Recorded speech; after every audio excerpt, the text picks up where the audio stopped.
Hallo, lass uns Deutsch lernen. Heute ein kurzer Dialog. Hör gut zu.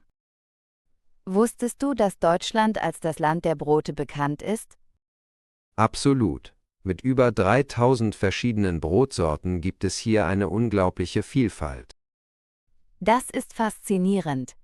Allein die Vielfalt der Brotsorten zeigt, wie vielfältig die deutsche Kultur ist. Genau, und jede Region hat ihre ganz eigenen Spezialitäten.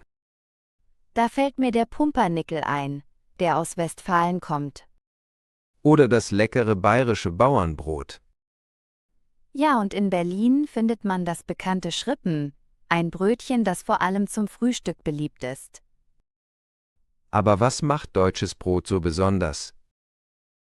Ich denke, ein großer Faktor ist die Vielfalt der Zutaten.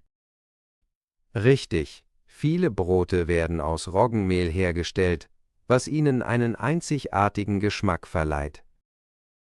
Und Sauerteig spielt eine große Rolle. Er sorgt für die lange Haltbarkeit und den würzigen Geschmack. Interessant ist auch, dass Brot in Deutschland nicht nur ein Lebensmittel, sondern ein Kulturgut ist. Absolut. Das merkt man auch an den vielen Bäckereien, die es hier gibt. Apropos Bäckereien, ich liebe es, morgens den Duft von frisch gebackenem Brot zu riechen. Das erinnert mich an die Tradition, sonntags mit der Familie zum Bäcker zu gehen. Ja, das ist wirklich ein Ritual. Und dann gibt es noch die vielen Brotevents und Messen in Deutschland. Stimmt, wie zum Beispiel die internationale Grüne Woche in Berlin, wo man Brote aus aller Welt probieren kann. Ein Paradies für Brotliebhaber. Aber lass uns über die gesundheitlichen Aspekte sprechen. Gern. Vollkornbrot ist beispielsweise sehr gesund durch die vielen Ballaststoffe. Und es sättigt lange, was besonders bei einer ausgewogenen Ernährung wichtig ist.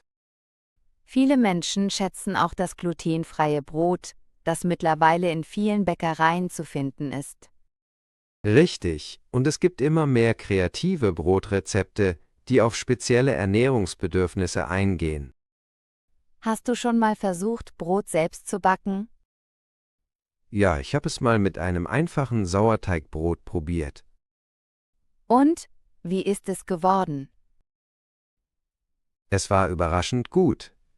Ich finde, das Selberbacken hat etwas Beruhigendes. Das stimmt. Und man kann mit verschiedenen Mehlsorten experimentieren. Genau. Und wenn es dann aus dem Ofen kommt, riecht das ganze Haus herrlich. Das erinnert mich daran, dass Brotbacken auch eine lange Tradition hat. Ja, früher war es normal, dass jede Familie ihr eigenes Brot gebacken hat.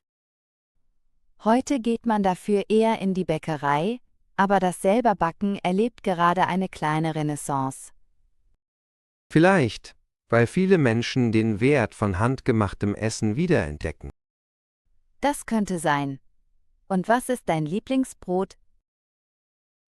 Ich mag das klassische Roggenmischbrot. Und du? Ich liebe Vollkornbrot, besonders mit Sonnenblumenkernen. Klingt lecker. Nun, zum Schluss eine Frage an unsere Zuhörer. Was ist euer Lieblingsbrot und habt ihr schon mal versucht, es selbst zu backen?